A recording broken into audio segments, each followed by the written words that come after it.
I was minding my own business in the Plumber Tom studio when suddenly... Dad, can you come clean my drain? There's like a foot of water every time I shower. Oh,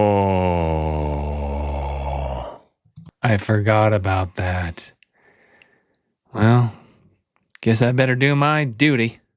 I went downstairs to my daughter's bathroom, and sure enough, when the water's running and the drain is full open, the water doesn't go anywhere.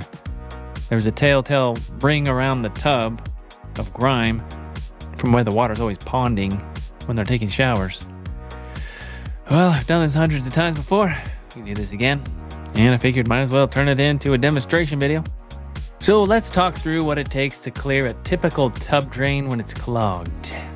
It's not so bad. As long as you don't plan to eat for a couple of hours, you'll be fine. First thing I like to do is put on some gloves.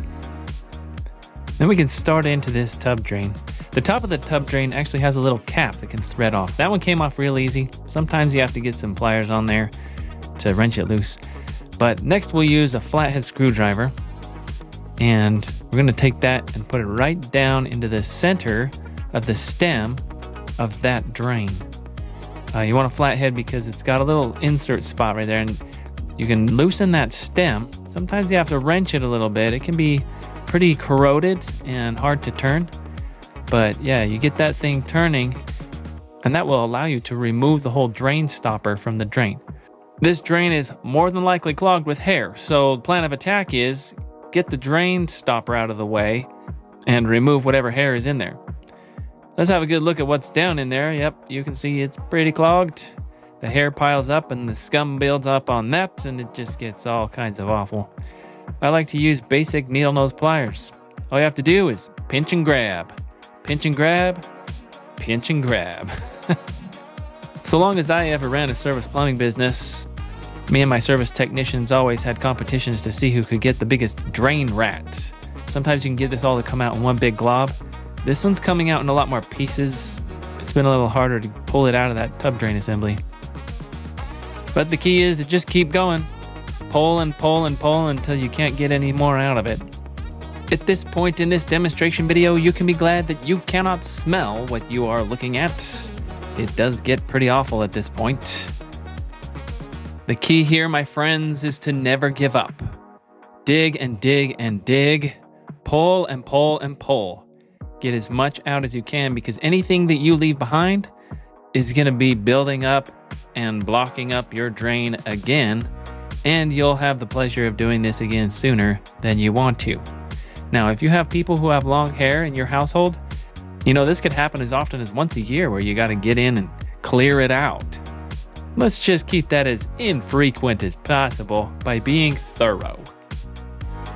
Let's have a look and see how we did. Oh, that's a little better. I mean, it's a tub drain. It's never going to look great at this stage, but I believe water's going to flow through here. Let's do a before and after. Remember, there's a big layer of scum and hair built up over the crosshairs of that drain before.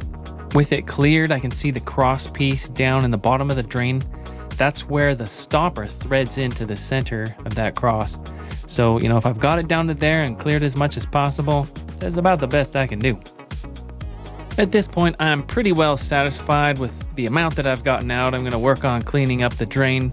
It's good to spray some cleaner down there, maybe some bleach, whatever you like to use to kill germs. And then, you know, wipe it out very thoroughly. You just want it as clean as possible. Next, I'll get that drain rat out of here. We're pretty well done with that. Oh, nasty! I'd like to test this with some water, just really run it down the drain. Not only to flush it out, but to make sure that I've got it cleared enough that I've done a good job, right? And at the same time, I can clean my tools. I always clean them up. It's good to keep your tools as clean as possible. There now, we have a really good flow down that drain. Nothing holding back, nothing backing up in the tub. We should be able to clean out that ring in the tub, but I'm gonna assign that to one of my daughters. Yeah. We still need to put the stopper back into the drain. It's a good idea to really clean that before you put it back in. Try to wipe off all the scum. That stem needs to be set right down on that cross piece with the center lining up.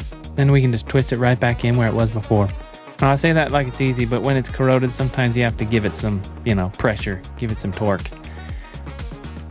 Once that's been tightened back in, that drain stopper should be all right, and we can put the cap back on. Then it's ready to go.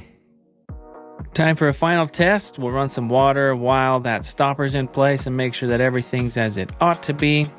Feel free to share your story about the size of the drain rat that you find in the comments below. Like and subscribe, and I'll see you next time. Hey, it's Plumber Tom. Thank you for watching my videos. I wanted to let you know really quickly about some awesome resources that I have for you as you're trying to learn. I have free practice tests that you can take if you're preparing for a state test. I have preparation courses that you can take that will guide you through that process if you're getting ready for a test. I have other courses that can help you in learning the plumbing trade. So make sure to check out those resources. You can find a link in the comments below.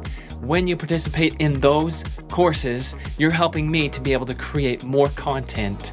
So I really appreciate your support. Thanks for watching.